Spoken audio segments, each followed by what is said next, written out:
Saya mahasiswa dari Universitas Sulawesi Barat. Di sini saya akan berbagi materi mengenai aspek keperlakuan pada perencanaan laba dan penganggaran. Saya Risma Kal, Fakultas Ekonomi Prodi Akuntansi. Pada dasarnya, aspek keperlakuan mengacu pada perilaku manusia yang muncul dalam penyusunan anggaran dan perilaku manusia yang didorong ketika manusia mencoba untuk hidup dengan anggaran. Ada beberapa fungsi anggaran. Yang pertama, anggaran merupakan hasil akhir dari suatu proses perusahaan. Terus yang kedua, anggaran merupakan cetak biru perusahaan untuk bertindak yang mencerminkan prioritas manajemen dalam alokasi sumber daya organisasi. Yang ketiga, anggaran bertindak sebagai suatu alat komunikasi internal yang menghubungkan beberapa departemen atau divisi organisasi yang satu dengan lainnya.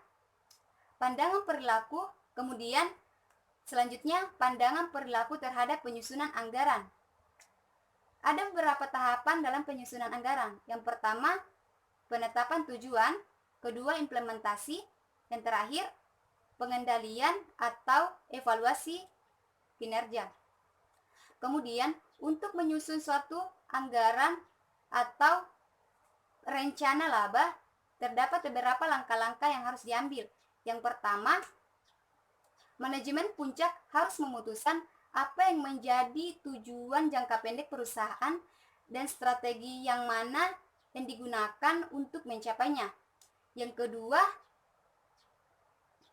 kedua tujuan yang sumber daya dialokasikan. Terus yang ketiga, suatu anggaran atau rencana laba yang komprehensif harus disusun kemudian disetujui oleh. Selanjutnya, relevansi konsep ilmu keperlakuan dalam lingkungan perencanaan. Dampak dari lingkungan perencanaan. Pada dasarnya, lingkungan perencanaan mengacu pada struktur, proses, dan pola-pola interaksi dalam penetapan kerja. Itu yang pertama. Terus yang kedua, ukuran dan struktur organisasi. Ukuran dan struktur organisasi mempengaruhi perilaku manusia, pola interaksi dalam tahap penetapan tujuan, implementasi, dan pengendalian, serta evaluasi terhadap proses perencanaan. Terus yang selanjutnya, gaya kepemimpinan. Gaya kepemimpinan juga mempengaruhi lingkungan perencanaan organisasi. Teori X dari McGregor yang menjelaskan gaya kepemimpinan gaya kepemimpinan otoriter dan dikendalikan secara ketat, di mana perubahan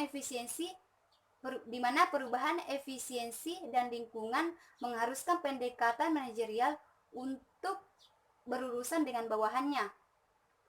Berbeda dengan teori Y yang dikemukakan oleh McGregor, dan gaya kepemimpinan mendorong tingkat keterlibatan dan partisipasi karyawan dalam penentuan tujuan dan pengambilan keputusan.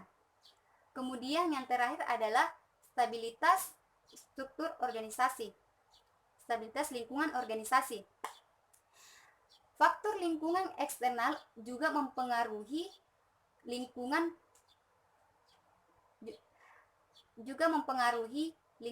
perencanaan yang meliputi iklim, politik, dan ekonomi.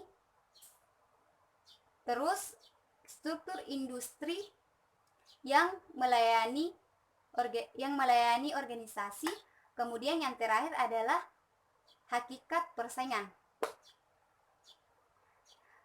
Berikut pengetahuan mengenai aspek keperilakuan pada perencanaan laba dan penganggaran dari saya. Semoga bermanfaat. Saya akhiri dengan ucapan Assalamualaikum.